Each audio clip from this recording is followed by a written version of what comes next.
Murder Drones has some very interesting characters, some of which are incredibly complex. In today's video, we will be discussing a character that I think deserves to be analyzed on a much deeper level.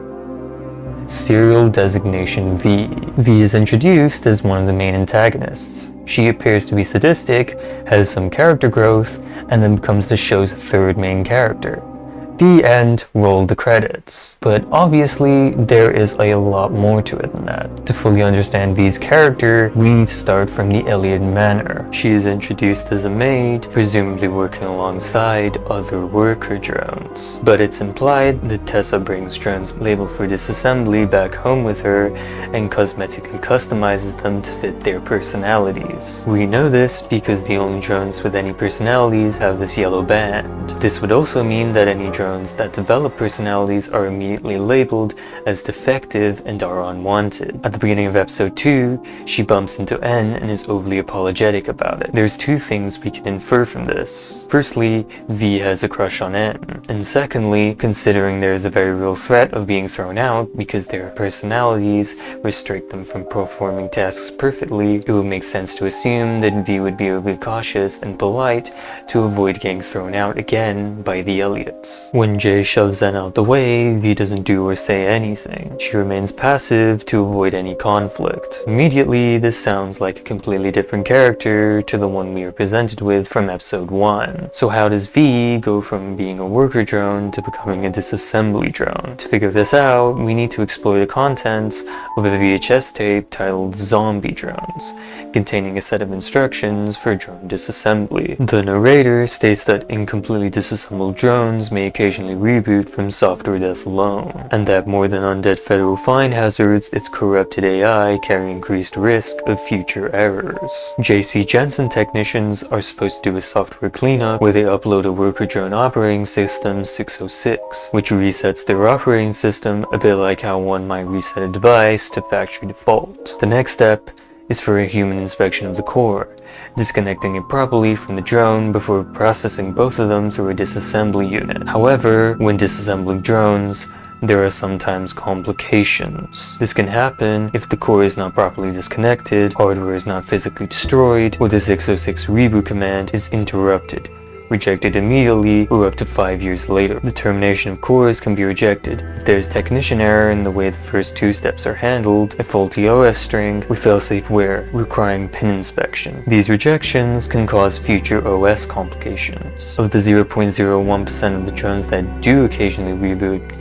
79.3% have no observable change, 29% experience terminal lockout, and less than 1% experience potentially hazardous mutations, hence causing the existence of the absolute solver program. Essentially, someone didn't do their job properly, dumping broken drones without disassembling them in the way they were intended. Sin must have rebooted, becoming a quote-unquote zombie drone with a potentially hazardous mutation.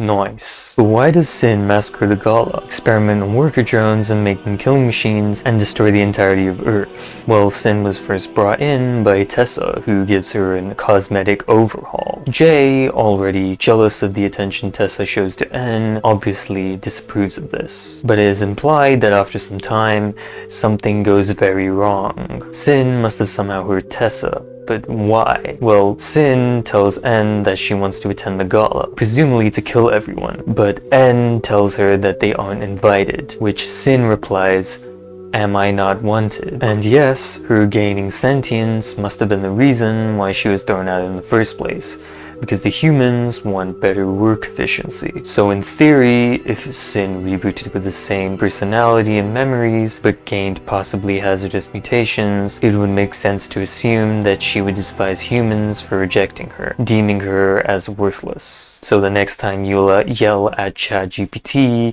just know that if it gains sentience, you might want to escape the solar system. But anyhow, Tessa realizes that Sin is dangerous and teams up with Jay to kill her her only to fail miserably and then get everyone killed, including the entire planet. Sin possibly uses her solver abilities to hijack the other drones using the same reboot command. However, because she has a soft spot for N, showing her kindness prior to this, she decides to keep the personalities of him, J, and V, but resets their memories. However, with V, Sin was unable to delete her memories. I assume this is because when rebooting drones, the command can sometimes be rejected, requiring further assistance from a technician. But Sin is not a technician, so V was lucky enough to keep her memories, despite still being under the control of Sin. Sin then sends her minions to neighboring planets to finish off anyone living there. This leads us to the pilot where J, N, and V appear on Copper 9 to, well, murder drones. Yeah, it's the title of the show. Who could have guessed? When V is introduced in this episode, she is shown to be brutally killing a helpless worker drone who is begging not to be fed their own entrails in front of their family. Entrails? Eggshells? I don't really know. Anyway, it's important to note that while V is murdering worker drones, she doesn't particularly enjoy it. I know it feels like she does, but take a look at her visor. This is the same expression of fear we saw earlier at the manor. The hollow eyes indicate she is shocked, and the lines beneath show fear. Her eye even twitches. As soon as she notices that N is watching, she immediately tries to disappear. When V sees Uzi, she doesn't immediately go after her. When V and J congratulate N for getting past the doors to get to the colony of drones, V again tries to disappear, keeping her facade up in all of these situations, even though it's actually quite hard for her. And she does it by simply removing her expressions and replacing it with this X. When she attacks Thad, she wears the same expression, and when they are confronted by Uzi and N, she swiftly uses the opportunity to throw him away instead of killing him on the spot. For the entire fight she has with N, she holds herself back. She remains toe-to-toe with N and even allows herself to be captured. By episode 2, it becomes clear that V is hiding something. N doesn't have any recollection of being a worker drone, and so he doesn't remember what happened after the massacre of the gala. V, however, remembers quite clearly about what happened, and doesn't want to risk revealing it to N. But why? It's very clear that V is hiding something from N, but what is she so afraid of? Well, you see, it's entirely possible that Sin is able to spy on them, and I'm gonna prove it to you. When J slaps N, it initiates a hard reboot. The slap is accepted, restoring optic sensory data, the character trait of a lovable idiot, plus also this. It reestablishes a connection to what appears to be a set of coordinates. J even says he got knocked offline. When Uzi blasts N, he is met with a death screen, to which N's data is restored, and N reboots in safe mode. There also appears to be a line of code that says Sin is blocking permissions to redistribute his material form, so he recovers offline through a backup, seemingly becoming corrupted. Again, because Sin isn't a technician, she can't really do anything about N rebooting in safe mode, just like how she couldn't do anything if V's memory reset was rejected. Sin clearly hasn't watched Zombie Drones. Despite this, Sin is still able to spy on them, and there's a few hints that confirm this. Going into episode 2, N begins to recover some old memories, which were probably stored on that backup. Uzi and N begin to unravel the mystery of why J, N, and V were sent to Copper 9 in the first place. N tells Uzi that J was receiving orders from someone, that someone being Sin. So if Sin was communicating with J through this relay, Sin would also need to know what they are up to, so it would make sense that Sin would be able to spy on them by establishing a connection. So the reason why V is afraid to tell N the truth is because Sin is spying on them. She forcefully represses her emotions so that Sin doesn't suspect anything off with her. I'm not sure if J knew anything about the past, but in the finale we find out that V was told by J that Sin would leave them alone if they did their jobs on Copper 9. but I'm not sure if Jay knows it's Sin until later, or that she did know this entire time and just accepted her fate. Either way, with Jay gone, Sin is still able to establish a wireless connection to N to see what they are up to, and I'm further confident in this theory because when Sin hijacks Uzi in episode 7, she is able to see and hear what is in front of her, using the host's sensory data. In episode 2, it's also clear that V doesn't trust Uzi. Their entire interaction makes V very uncomfortable, because Uzi begins cracking mirrors unwillingly. She shows hostility towards her because she is afraid that Sin is potentially hijacking her, and V doesn't want Sin to become more powerful. In episode 3, N tries to get V to open up,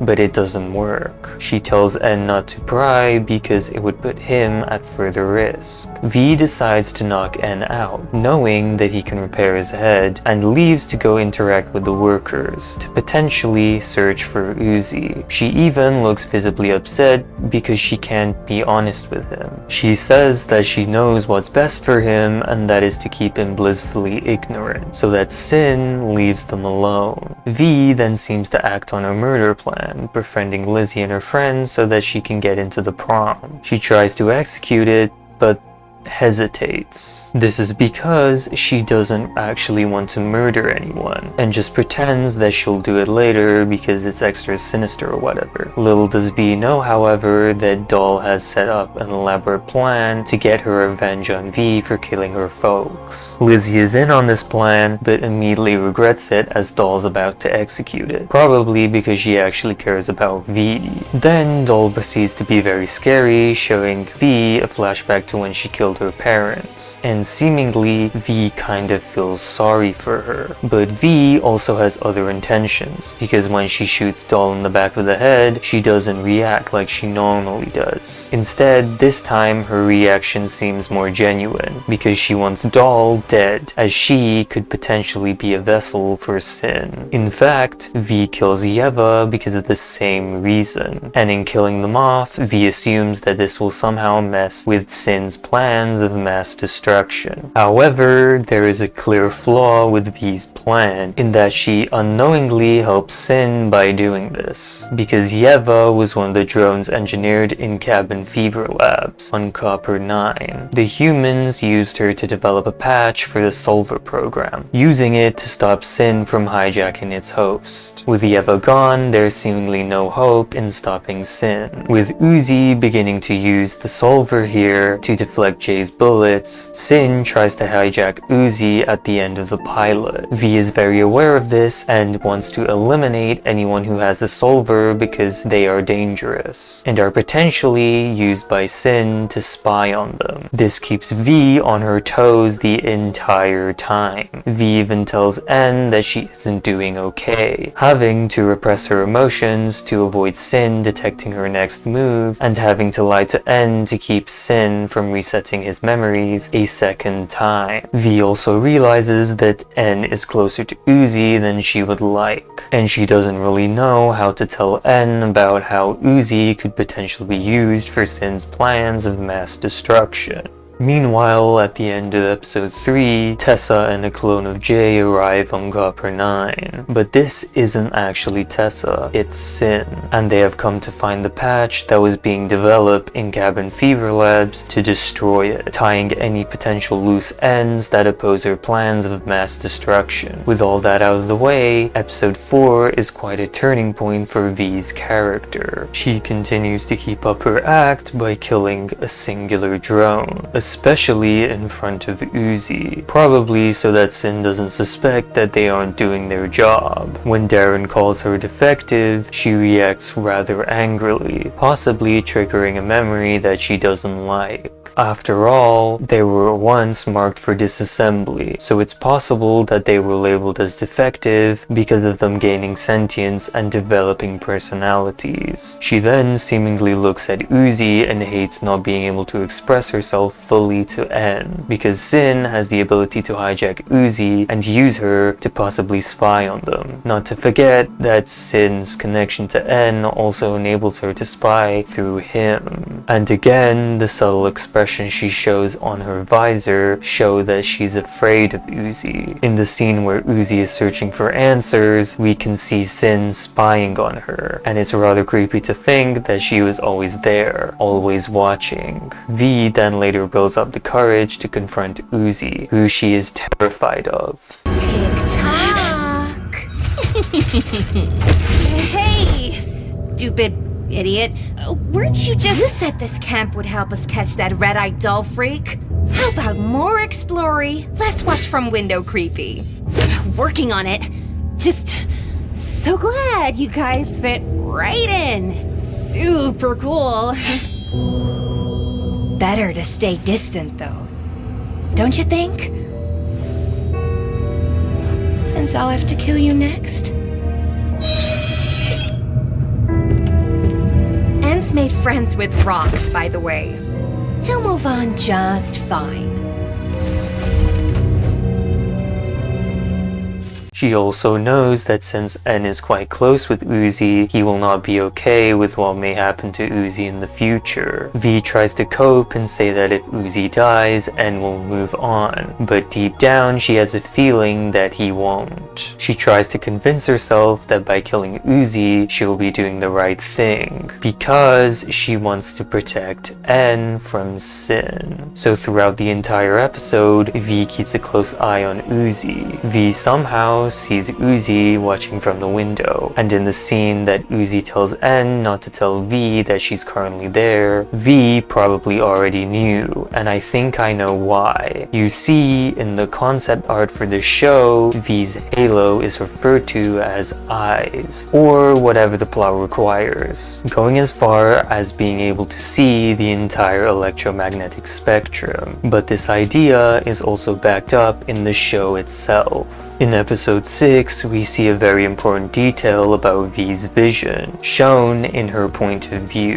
V is able to look around while simultaneously being fixated on a single object. This would mean that V is able to see Uzi while not having to directly look at her, and in seeing Uzi, she begins pretending to want to kill the rest of the drones. Can we also talk about Braden here for a second, because he literally draws an arrow and shoots it accidentally twice, killing one drone and almost reaching Uzi. Like literally just switch to another slot in your hotbar. It's really not that hard. Now because of this, Uzi's solver powers begin to slip out of her control. The flash of yellow indicates that Sin is attempting to hijack her system. The camera then literally zooms into V's face because she knows that Sin is aggressively tampering with Uzi's control over the solver, but she doesn't know why or if her cover has potentially been compromised. With Uzi's condition becoming more and more serious, V decides to act quickly, intending to hunt her down, but N stops her.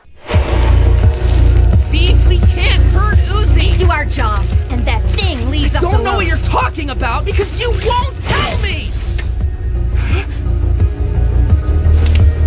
What are you so afraid of? I'm not afraid. I am! Uzi is! She's a kid, like us, V! What is wrong with you? Look after the cameras.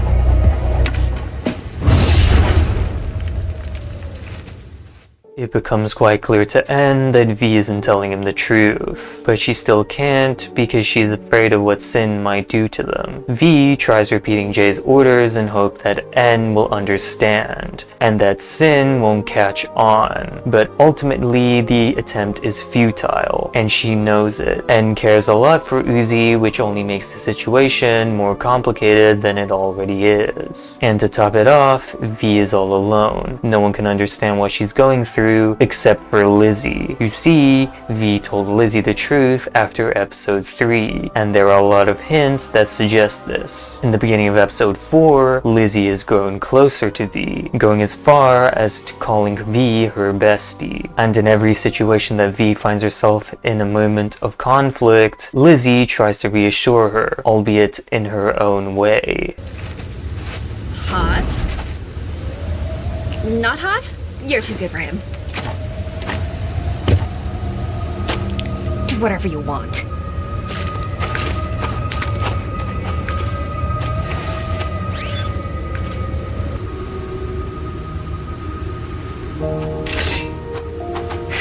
Ew. Don't patronize What? I think it's gross all by myself. God, you're a diva lately. In episode 8, Lizzie has V saved on her phone as Grumpy McTraumabot, implying that V vented to her about her trauma and the complicated situation she has now found herself in. Neat. Therapy's fun. After Uzi goes on a murder spree, V shows up just in time to save Lizzie. Flashing?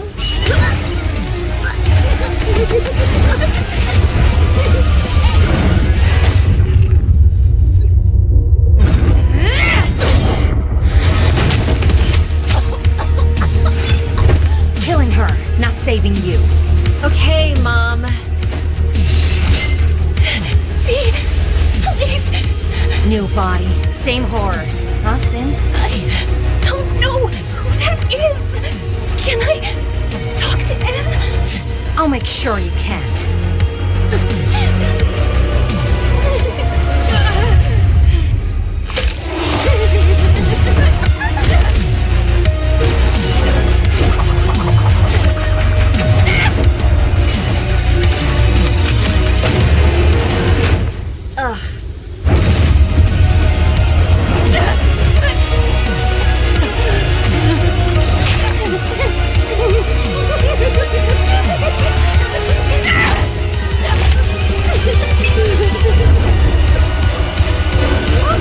Easy there, buddy. Ow! Up we go!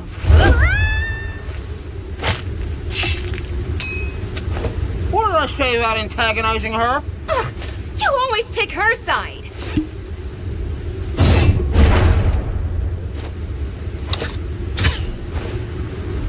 V almost gets murked herself, but N shows up just in time to help Uzi regain some control. After everything V has been through, this episode leaves her in mental turmoil. She doesn't trust Uzi because she can be hijacked by Sin, and she doesn't want to tell N the truth about Sin and the Absolute Solver just in case Sin doesn't try to hijack their memories. She doesn't want to continue repressing her actual feelings because N doesn't see her for who she actually is, and no one really understands what she's going through except for Lizzie. Going into episode 5, V's fears become true. Uzi explains that V and N passed out and that an internal program is attempting to delete their memories. This is exactly what V was afraid Sin might do. However, with the help of Uzi, they manage to escape being digitally lobotomized. Uzi is able to hack Sin twice, stopping her from resetting their memories, and before all hope is lost, she manages to sever Sin's connection to N and V, stopping Sin from accessing their minds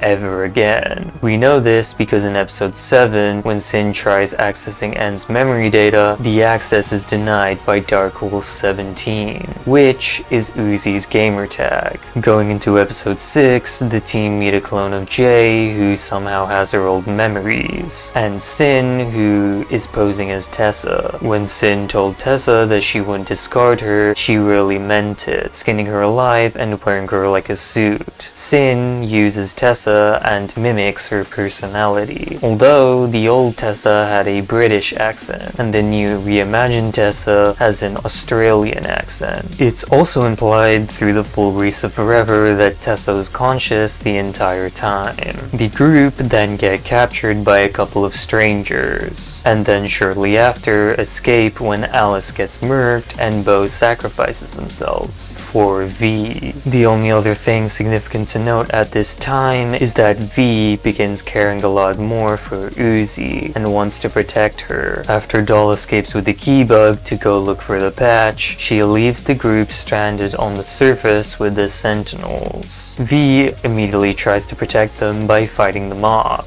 before the Sentinels sabotage the elevator, and V decides to sacrifice herself for the group's survival. And her send-off line is her telling Uzi that she trusts her. But why? Well, if we look back to episode 5, Uzi was able to sever Sin's connection to them using her solver abilities. And in the Cabin Fever labs, the humans on Copper 9 tried to develop a patch to do the same thing. If Uzi is able to do this without the patch, patch, then technically she could hack Sin, severing her connection to other Solver users. It also makes sense that Sin would come to Copper 9 to destroy the patch, which she eventually does, and then get rid of any existing Solver users, like Dol and Uzi, so that no one is able to hack her. This is why Sin blows up this computer, assimilates Dol's core, and shows frustration when talking to N about the humans on Copper 9 spreading the Solver program. She wants to tie any loose ends and almost kills Uzi. So now it makes sense that V would trust Uzi to be the one to save them from Sin's ultimate plan of mass destruction. But there's also another reason behind V's sacrifice, which can partly be explained by the lyrics of Eternal Dream.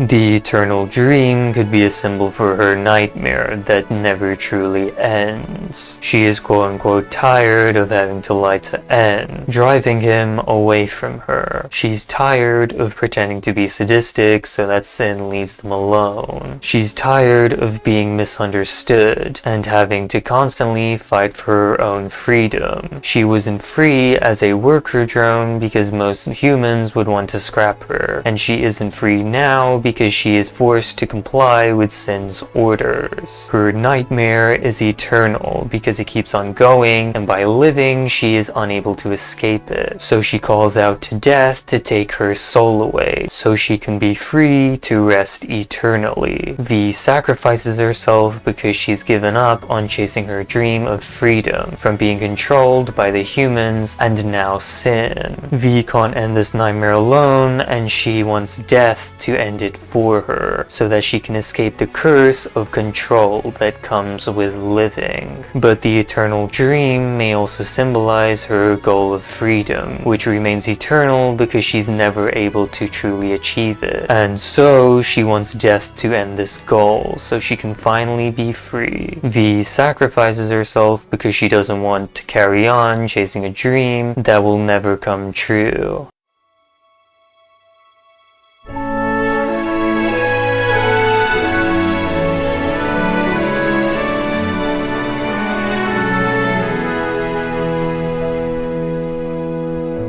I am tired of this dream. Will it ever end for me? I don't have the will to know. Can you help me see? Let my body keep you warm. Let my essence be your breeze. Can you hear me calling? Please look out for me. Can you set me free? Will you take my soul away? Casting me in cold, bury me in bones, rest eternally. Will you take me home? Can we see the moon again? Dancing in the dark till we fall apart. I can't end this dream.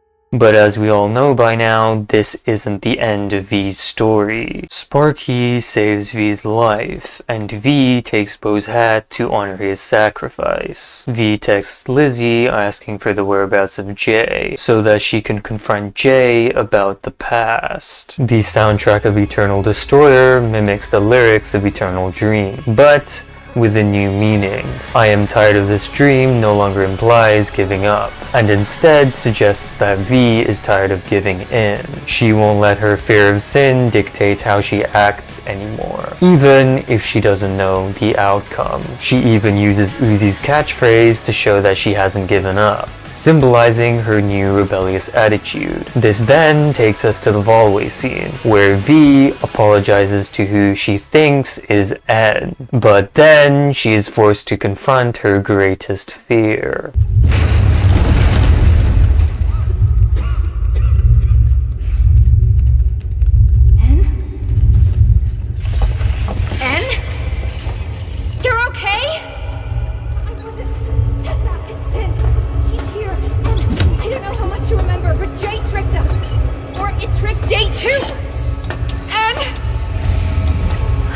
sorry.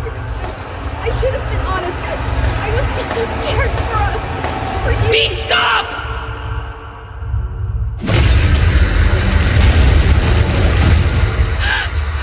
Do your job and I leave you and N alone. Right, V? Can still.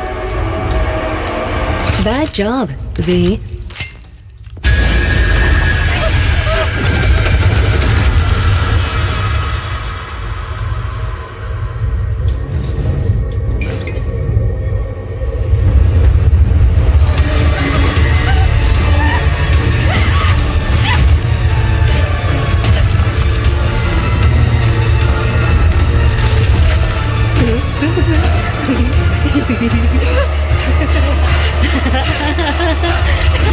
Squirmy worm. God fucked it. Go long, Uzi! I roll. Uzi's not here.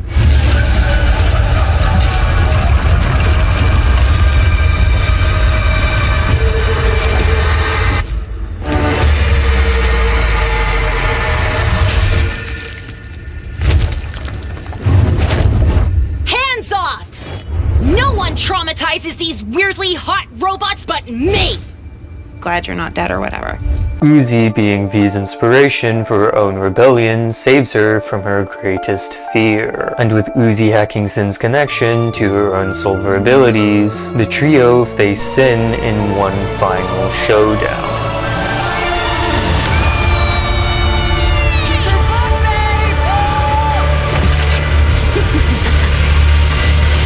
Okay.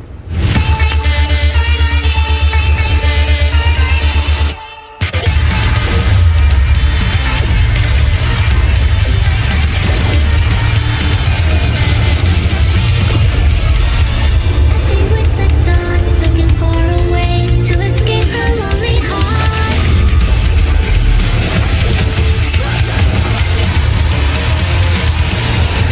I won't fall down.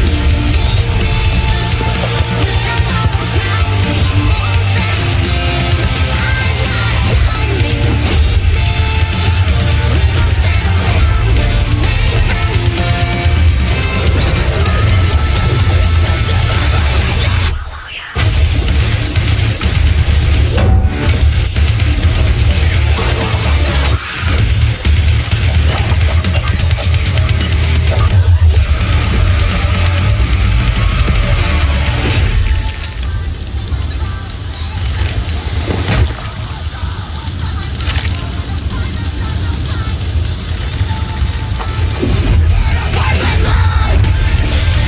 Wrong team. No more tricks.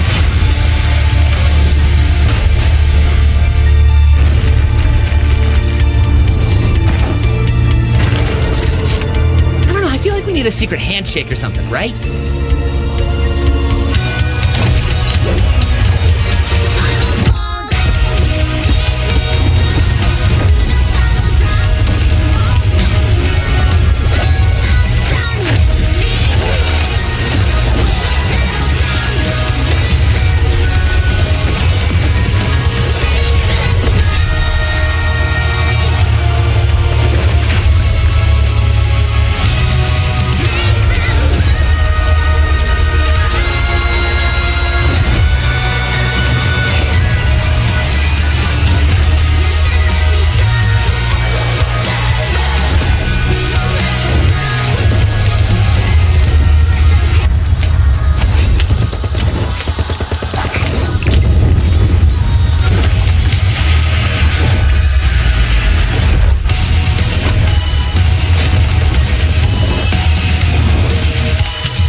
With Sin finally defeated, V and N rush to check on Uzi, but it's also clear that V is still upset about N, probably because she's jealous of the attention that N shows Uzi. After everything, V has been through a lot, but ultimately she learns how to be rebellious, just like Uzi, and just like how N learned how to be rebellious in episode 1. Uzi helps V come to terms with her fear, and Uzi concludes V's character arc. If you enjoyed, please consider subscribing, and if you want something else to watch, why not check out my playlist of Murder Drone's AMVs. Bye!